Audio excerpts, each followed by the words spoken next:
জনবিচ্ছিন্ন করছে। আওয়ামী লীগকে তো কবরে নিয়ে গেছে শেখ হাসিনা,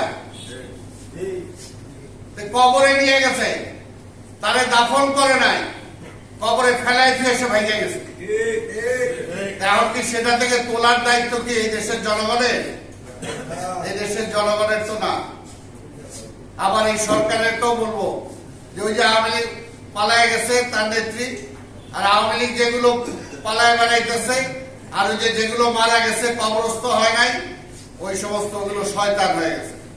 এই জন্য দেখছেন এই সরকার ডেভিল হান্ট প্রোগ্রাম দিচ্ছে, শয়তান ধরার জন্য প্রোগ্রাম দিচ্ছে। এটা তো আমার কথা না, এটা তো সরকার অলরেডি তাদেরকে হাসিনা শয়তান মারাই গেছে, আর এই সরকার ওই শয়তানরে ধরার জন্য চেষ্টা করতেছে।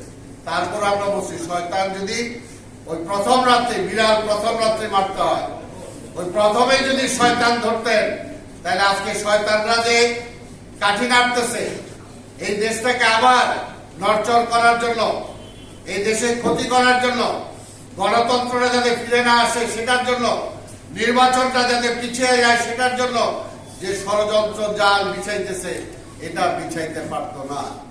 তাই পরিষ্কার বলতে চাই, এই দেশটাকে নিয়ে অনেক কিছু হয়েছে, অনেক কিছু।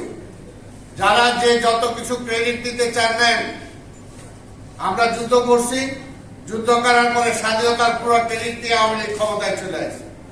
যুদ্ধের একটা সেক্টর কমান্ডার মেজর জলিলকে তার স্বীকৃতি পর্যন্ত দেয় নাই।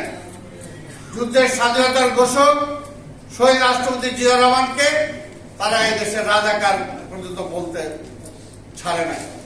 অর্থাৎ মুক্তিযুদ্ধের পুরো ক্রেডিট তাদেরকে নিতে হবে।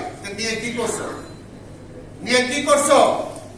একবার জনবিচ্ছিন্ন হয়ে গেছে ৭৫-এ, জনগণ তাদেরকে ত্যাগ করছে। আবার সেই আওয়ামী লীগ এই জিয়া রহমান আবার বানায় বসে, ঠিক আছে বাবা রাজনীতিতে অত থাকে। এখন আবার অনেকে মায়া কান্না করতেছে সেই আওয়ামী লীগকে আনার জন্য। কিসের জন্য?